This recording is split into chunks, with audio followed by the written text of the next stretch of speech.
President Cyril Ramaphosa will mark Women's Day in Richmond, that's in KwaZulu-Natal, today. The national event follows several brutal incidents of violence against women across our country in recent months. At the same time, the Gauteng government will lead a walk to the union buildings. Newzroom Afrika's Karinda, Jagmohan and Mbali Thethani are on the ground for us this morning. Let's start with you, Karinda Jagmohan, and that's where the president will be delivering the keynote address in Richmond. And I suspect many reflections abound in terms of just how women are treated in our country. Any way of anticipating what the president might say, in particular on this day that aims to honor the women of our country? Well, we certainly do expect the president to speak about the issues of gender-based violence facing women in our country right now, especially in the wake of the brutal attack on women in Krugersdorp, the multiple rapes of women there. And, of course, this Women's Day comes following that.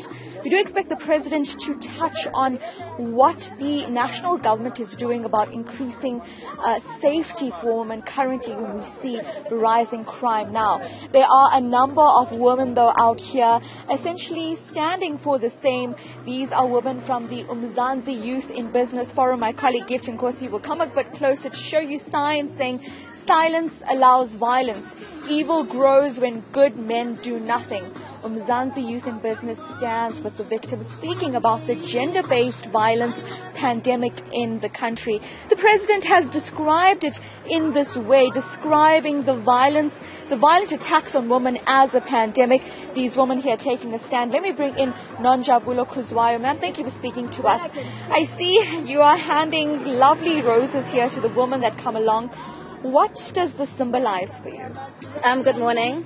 I am Nonjabulo Kuzwayo from Umzansi Youth in Business. The roses just simplify how bright the women are that we have within our country. So the roses are just, we want to brighten up their day as much as they brighten ours. And quickly before we go, you are from the Umgungundlovu district. As the president comes here, tell us about the issues facing women here and what you want him to know. I think as much as we are celebrating women today, many years ago, women marched to union buildings to fight for their rights. And even though that was implemented, we face a lot of issues now which are different to then, such as teenage pregnancy, such as gender-based violence and femicide, such as we don't see many women in emancipated economically. They're not participating in the mainstream economy. So as a youth, I think those are the many things that we want to address firstly before we can say that women are indeed empowered. Thank you so much for your time. An important pointer there, Oli, saying that women are fighting for different issues now in 2022, including issues of emancipation, reform, especially for women in rural areas like Richmond that you're seeing here. Issues like teenage pregnancy is one that greatly affects communities like this one that need serious development in order to improve the social living of the communities here. So we're going to wait. At 12 o'clock, the president is expected to address the nation here on Women's Day.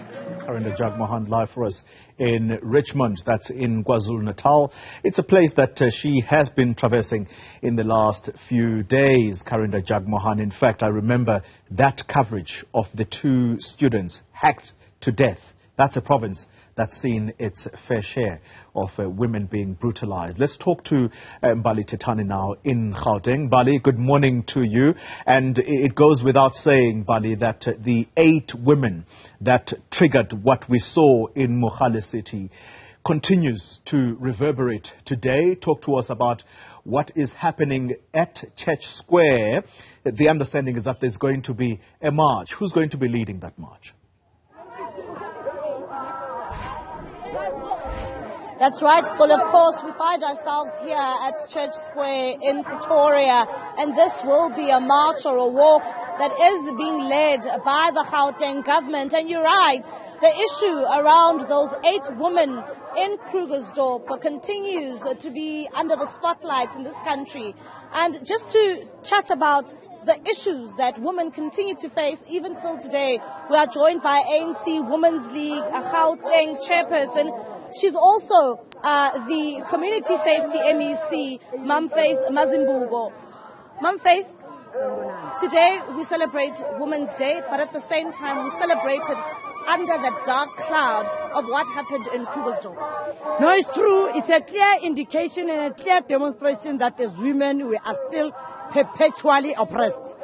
In 1956, when our mothers and our great-grandmothers were marching for women's emancipation, we are in a new democratic dispensation now. What we are suffering is not only the three problems that face women of unemployment, inequality and poverty, but now we have gender-based violence included in it.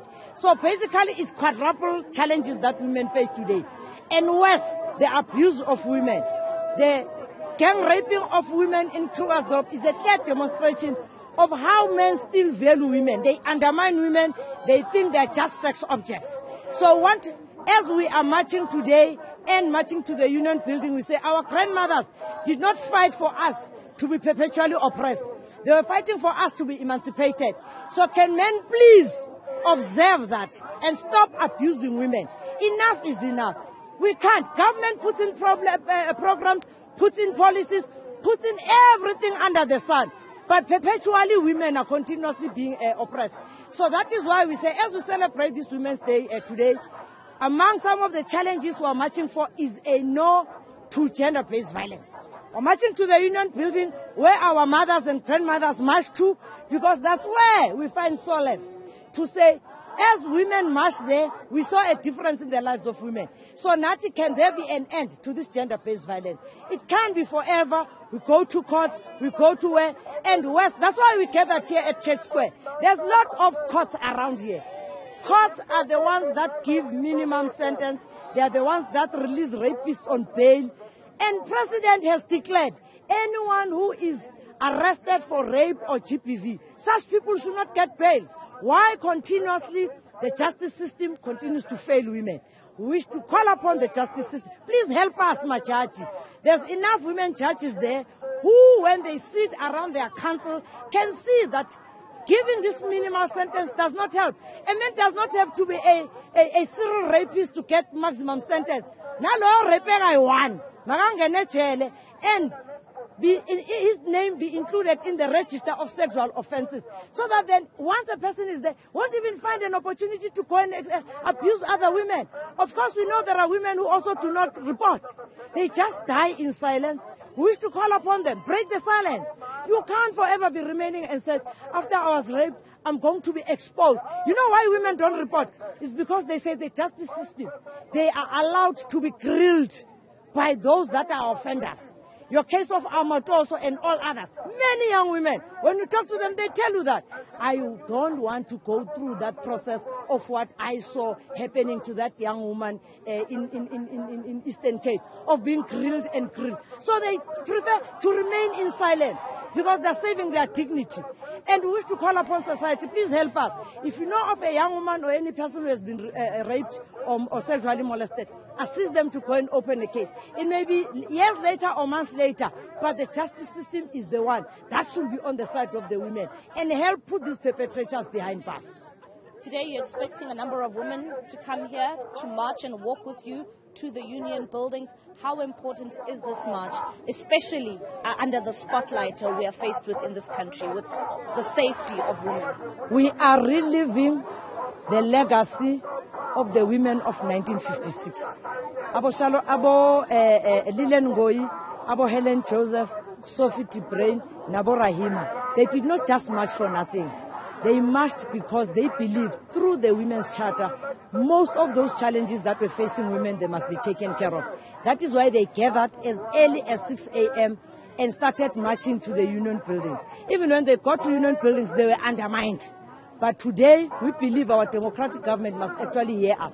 So that then all these many things that women are crying about, they are actually taken care of and they are addressed. All right, thank you very much. Of course, that is Faith Mazibuko speaking in her capacity as ANC Women's League PEC chairperson, but at the same time talking about the issues around those that face women, especially in her capacity as MEC for public safety in Gauteng, saying that women need to continue to speak out and voice out, especially when it comes to issues around gender-based violence. But of course, this march, only as you can see just behind me, that we can see that women are beginning to gather. It was indeed expected to start from around 9 o'clock this morning, and then much later on we will then see that intergenerational dialogue that will be taking place, where Mam Sophia de Bruyn is one of the panelists who will be there at the union buildings.